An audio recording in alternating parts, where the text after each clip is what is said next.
You already know how this story ends. A boy, a giant, a single stone. The underdog wins. We have turned it into a slogan, a David versus Goliath moment. The little guy who beats the odds. The long shot who gets lucky and drops the champion. But here is what almost everyone misses. The boy who walked into that valley did not believe he was the underdog. He was not hoping for a lucky shot. He was not even afraid. And the words he shouted at the giant were not about his courage, or his aim, or his stone. They were about someone else entirely. This is the true story behind those words. About 3,000 years ago, in the hill country of ancient Israel, two armies sat staring at each other across a valley called Elah. On one side stood the army of Israel and their king, a tall, impressive man named Saul, the first king the nation had ever had. On the other side stood the Philistines, Israel's oldest and most feared enemy. The Philistines had better weapons, iron weapons, and a reputation for crushing everyone in their path. Neither army wanted to charge down into the valley first and fight uphill, so they waited. Days passed. The war stalled. And here is the world we need to picture. In that time, some battles were not decided by two armies smashing into each other. They were decided by single combat. Each side would send out one champion. The two would fight. And whichever champion fell, his entire nation was counted as the loser. One man could carry the fate of a whole people on his shoulders. And the Philistines had the perfect man for it. His name was Goliath. The text says he stood around 9 feet tall, a giant among ordinary men. He was covered head to toe in bronze armor that weighed more than most soldiers did. His spear was so massive, its iron tip alone weighed several kilograms. He was not just big, he was a professional killer, a walking war machine, and he knew it. Every morning and every evening, Goliath walked out into the valley and roared the same challenge across to Israel. Send me one man. Send me your best. If he kills me, we will be your servants. But if I kill him, you will be ours. It was a dare, and it was an insult.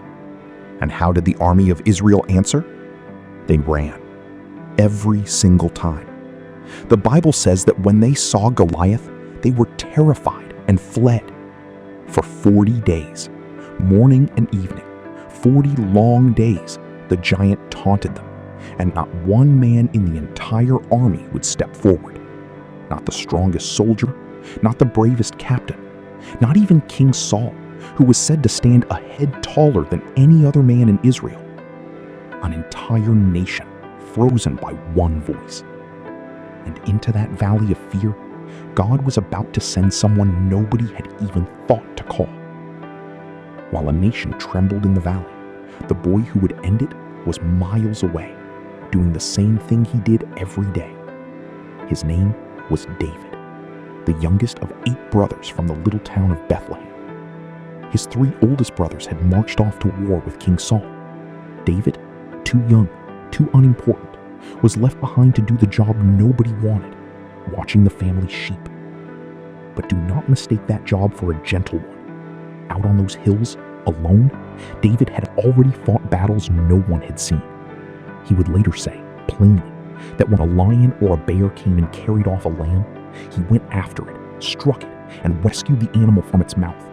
And if it turned on him, he seized it and killed it. This shepherd boy had already stood, alone, between a predator and something helpless. He had already learned what it felt like to face something bigger and stronger than himself, and win. One day, David's father sent him on an errand. Take this food to your brothers at the front. See how they are doing. Bring back word. Nothing heroic. A delivery boy carrying bread and cheese to soldiers.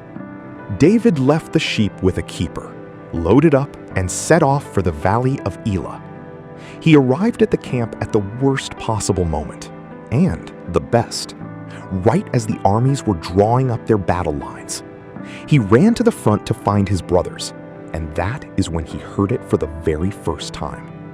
Goliath, stepping out, roaring his challenge across the valley. And David watched something that must have stunned him. He watched the entire army of the living God, his people, his king, turn and run in fear from one loud man. David started asking questions. Who is this man? Who does he think he is defying the armies of God? What will be done for the man who kills him and takes away Israel's disgrace? He was not asking out of ambition. He was asking a question so obvious that no one else seemed willing to say it out loud. Why is everyone so afraid? His oldest brother, Eliab, heard him asking, and he was furious. Why are you even here? Who's watching those few sheep in the wilderness? I know how proud and wicked your heart is. You just came down to watch the fighting. It is one of the most human moments in the whole story. The older brother, standing in an army too afraid to fight, mocks the younger boy for being the only one asking why they don't. David barely reacts. Now what have I done? Can't I even ask a question? And he turns away and keeps asking.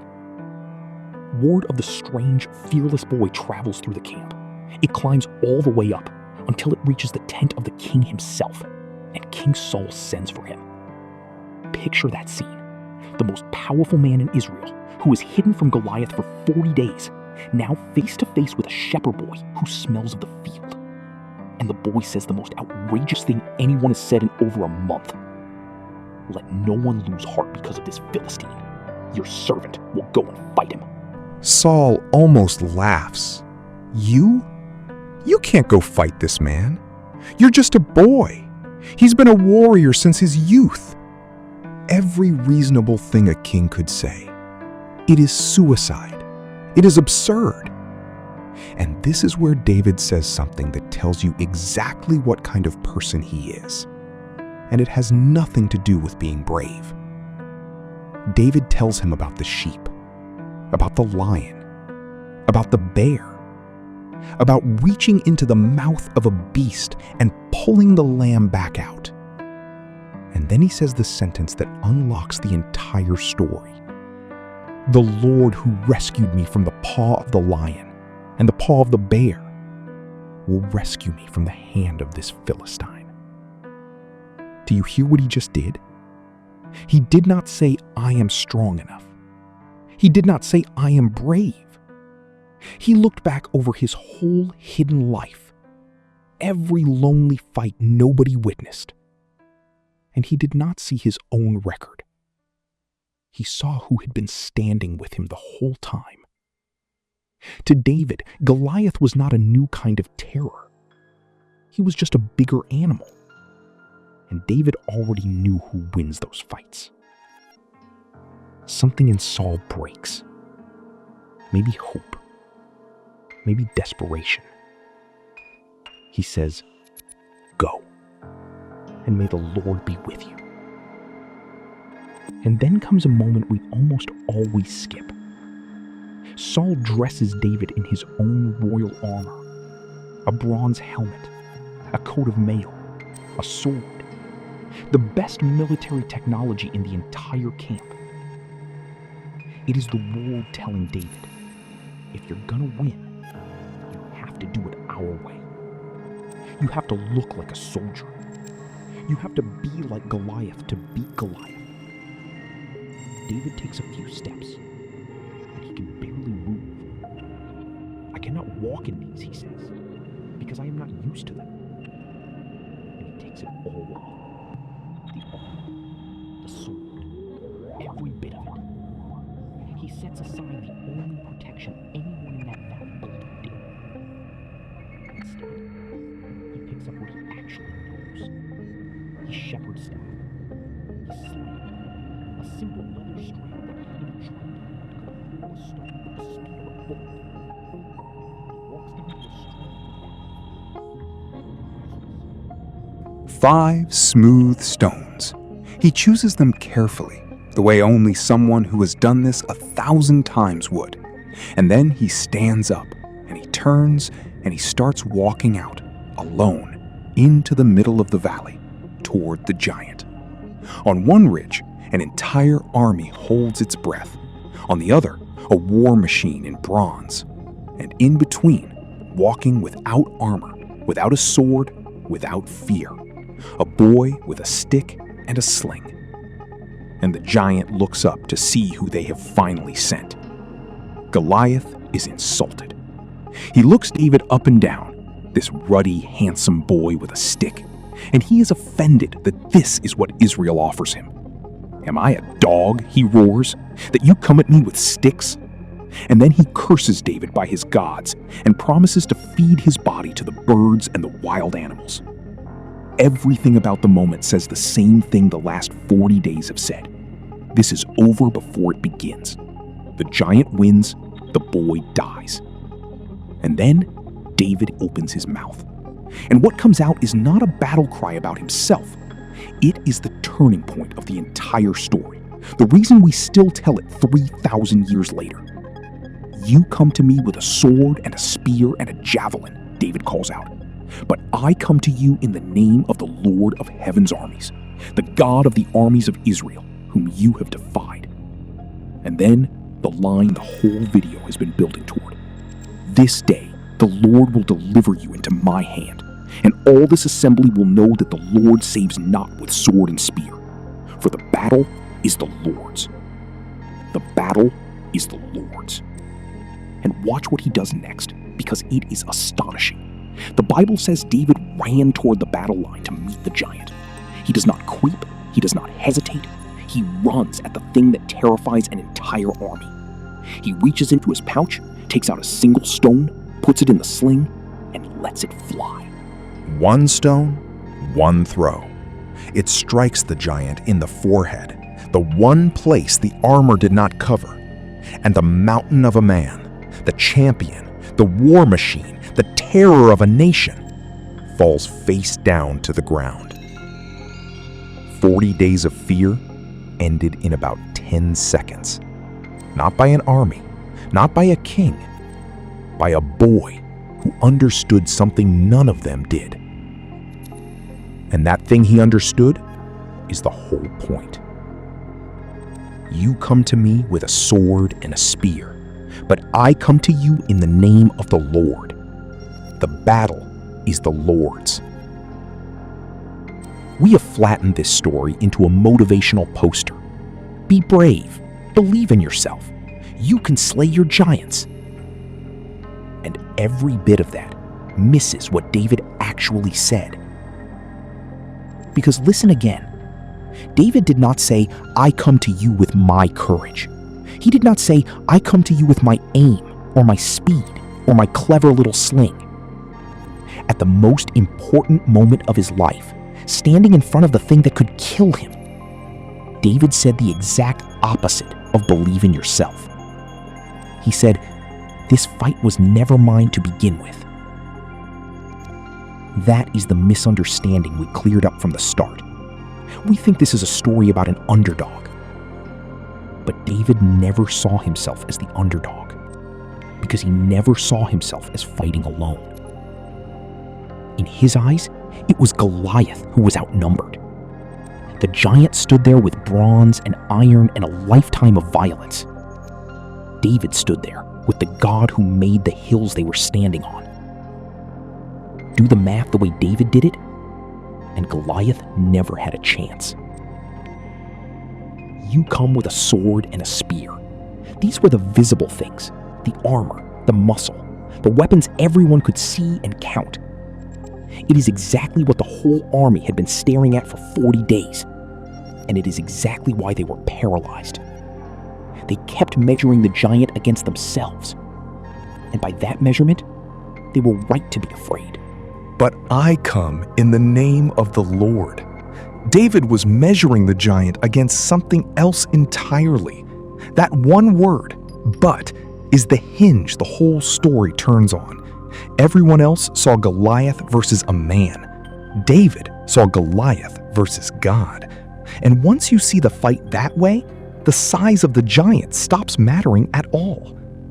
The Lord saves not with sword and spear. This is why David took off the armor. It was not stubbornness. It was a statement. If he had won wearing the king's bronze, holding the king's sword, everyone would have said the equipment did it. By walking out with nothing but a sling and a stone, David made sure that when the giant fell, there would be no other explanation. The victory would point somewhere higher than himself. The battle is the Lord's. Here is the freedom hidden in the most famous underdog story ever told. David could run toward the giant, fearless, because he had already handed the outcome to God. The pressure was not on his arm. It was not on his aim.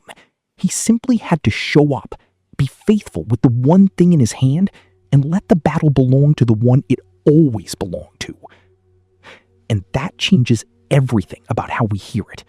David and Goliath is not the story of a small man who found enough confidence in himself to win. It is the story of a man who found his confidence in someone bigger than the giant, and so he never needed to be big at all.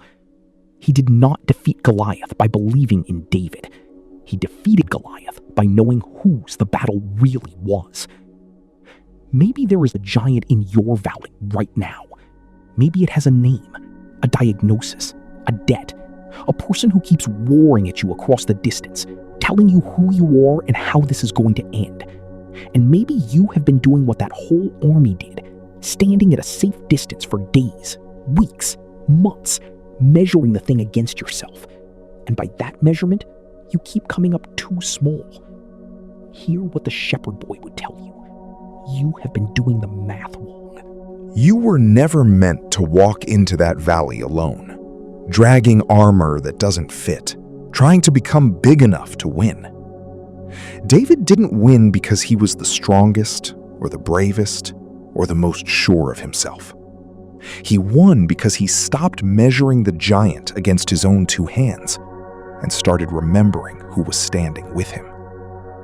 And notice, God did not fight instead of David. David still had to walk down. He still had to load the sling. He still had to run. Trusting that the battle belongs to God does not mean you do nothing. It means you show up. You are faithful with the one small stone in your hand, and you let go of the part that was never yours to carry, the outcome. You do not have to be big enough. You were never supposed to be. You just have to pick up what God has already put in your hand and take the first step down into the valley. Because the giant in front of you is not measuring itself against you. And the battle, that battle, was never only yours to win.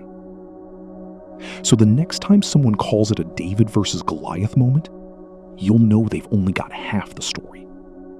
It was never about a small man who beat the odds. It was about a boy who knew the odds were never the point. Because the battle belonged to God. If this story reached you today, if it made an old familiar tale feel new again, take 1 second to like this video and subscribe. It genuinely helps these stories find the people who need to hear them tonight. And stay with me.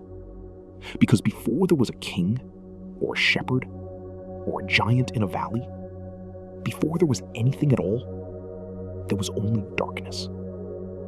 And then a voice spoke 4 words that started everything that has ever existed. Let there be light. There was a true story behind those words too. I'll see you in the next one.